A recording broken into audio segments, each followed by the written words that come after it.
Can any driver today dominate Formula One the way you did? Can somebody like Lewis pick up a world title and then get 7 world titles, or is that something that's just beyond the bounds of the modern age? I would say absolutely yes, because nobody thought, and neither me, myself, I thought I could beat the 5 of Fangio, and then I did, and I even increased it to 7. Records are there to be beaten, and I'm quite relaxed that one day it will happen, whether it's Lewis, whether it's Massa, or it's Sebastian Vettel, or whoever. It might be somebody of the current or of the future that could or will do it. I have no problem about it. Hamilton, Lewis Hamilton! Hamilton or Verstappen? Hamilton. Lewis Hamilton.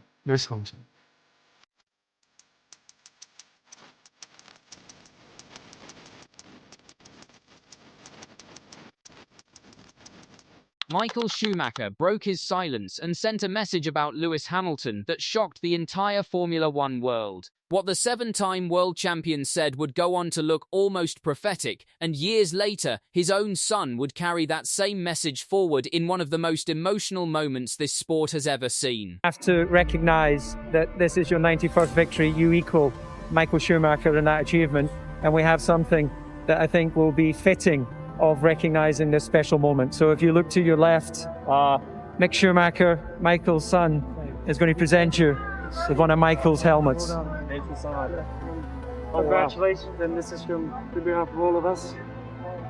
Yeah, great achievement, really. I'm honoured, man. Was the race over from 2012? Thank you so much. It's such an honour. I really appreciate it, man. Thank you. Stay till the end, because this story connects 2 generations of the Schumacher family to the man many now call the greatest driver of all time. When Lewis Hamilton arrived in Formula One in 2007, nobody expected what happened next. A rookie fighting for the World Championship in his very first season, going toe-to-toe with established stars like Fernando Alonso. It was the kind of debut the sport had never really seen before, and one man was watching closely, a man who knew exactly what it took to be great, because he had already done it 7 times over. That man was Michael Schumacher. By 2008, reporters were constantly asking Schumacher the same question. Could anyone ever break his records? 7 world championships, 91 Grand Prix wins. Numbers that seemed impossible to touch. Most legends in this position protect their legacy. They downplay the competition. They insist their records are safe. Schumacher did the opposite. In an interview with BBC Sport that year, he was asked directly whether his achievements could ever be surpassed. His answer left people stunned. He said that yes, absolutely, it was possible. He pointed out that nobody, including himself, ever believed he could beat Juan Manuel Fangio's 5 world championships, yet he had not only matched that number, he had gone on to win 7. Records, he said, exist to be broken, and he was completely at peace with the idea that one day someone would do it. And then came the line that fans still talk about today. He said it could be Lewis, it could be someone else, but eventually it would happen. Think about the timing of that statement. Hamilton hadn't even won his first title yet. He was a talented rookie, but nowhere near the numbers Schumacher had put up over more than a decade of dominance. And yet Schumacher, the man with the most to lose from that comparison, named Hamilton specifically. He recognized something in the young Brit's aggression on track, his tactical intelligence, and that rare hunger that only truly elite champions carry. It wasn't flattery, it was a genuine read on a driver Schumacher believed had the instincts to sustain success at the very top of the sport for years to come. It wasn't just that one interview, either, around the same period. Schumacher spoke to ITV about Hamilton's rapid rise, pointing out that arriving in Formula One and immediately going wheel-to-wheel with a driver of Alonso's caliber said everything you needed to know about his ability. He stopped short of calling Hamilton the outright best driver on the grid at that stage, noting that these things are never as simple as they look from the outside. But the respect in his tone was unmistakable. For a driver as guarded about his own legacy as Schumacher, that kind of public praise for a first-year rookie was almost unheard of. Fast forward 12 years, and that prediction turned into reality in the most powerful way imaginable. October 2020, the Eiffel Grand Prix at the Nürburgring. Lewis Hamilton crosses the line in first place, and with that win, he officially matches Michael Schumacher's legendary record of 91 Grand Prix victories, a number that had stood untouched for over a decade, a number many believed would never be reached, let alone matched. But what happened next is what turned this into one of the most emotional scenes in Formula One history. As Hamilton stepped into the post-race interview area, Mick Schumacher, Michael's son, walked out to meet him. In his hands was one of Michael's actual race helmets, worn during his final seasons in the sport. Mick presented it to Hamilton live, on behalf of the entire Schumacher family. He told Hamilton, on camera, that this was a huge achievement, that it was a gift from all of them, and that it represented something the whole family was proud to witness. Hamilton, visibly emotional, could barely find the words. He later said that growing up idolizing a driver for the quality of what they achieved, race after race, year after year, made this moment almost impossible to process. He admitted that he never truly believed he would get anywhere close to Michael Schumacher's numbers, and now here he was, standing level with him, holding his helmet in his hands. It's important to understand the weight behind that gesture. Michael Schumacher had not appeared in public since his skiing accident in 2013, which left him with severe head injuries. His family has kept his condition intensely private ever since. So when Mick chose to step forward and present that helmet himself, it wasn't just a tribute to a rival's achievement. It was the Schumacher family speaking on Michael's behalf, honoring a record they knew he himself had once predicted would fall. Hamilton's own father, Anthony Hamilton, spoke about the moment afterward as well. He described it as bittersweet, admitting that watching his son stand alongside Michael Schumacher's legacy brought back years of memories of the family watching Schumacher dominate the sport. He called having Mick present that helmet an incredibly humbling experience, one that put the entire achievement into a far bigger perspective than just a race result on a Sunday afternoon in Germany. And Hamilton didn't stop there either. He later revealed that as a kid, whenever he played racing video games, Schumacher was always the character he chose to drive as. That small detail says a lot about how far back this admiration actually goes. Long before Hamilton ever sat in a Formula One car himself, Schumacher was already the benchmark he measured greatness against.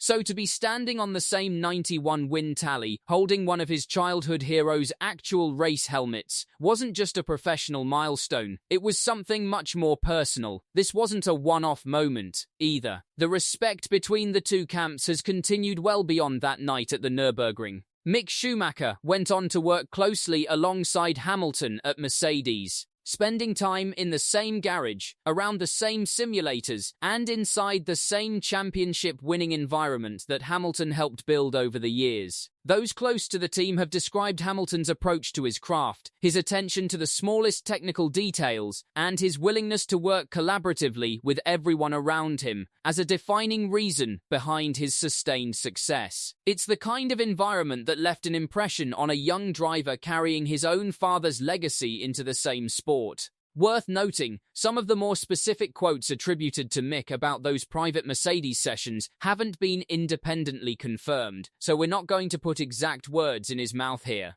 What is well documented, though, is the broader picture. Two families, on opposite sides of one of the sport's biggest rivalries, choosing mutual respect over the kind of bitterness that so often defines these comparisons in motorsport. So when you put it all together, what you get is a story that spans more than 15 years. It starts with a 7-time champion, at the peak of his own legend, choosing to publicly back a rookie who hadn't even won a title yet.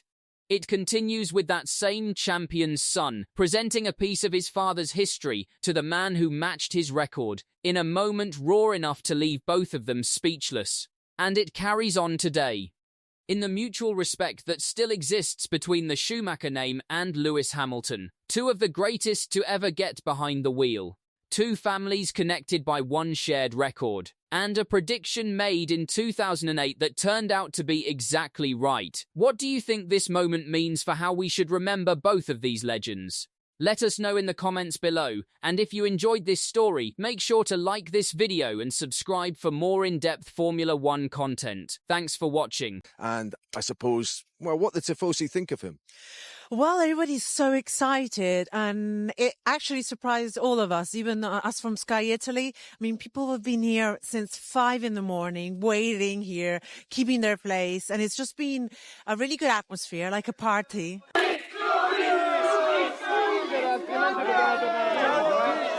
Forza Ferrari!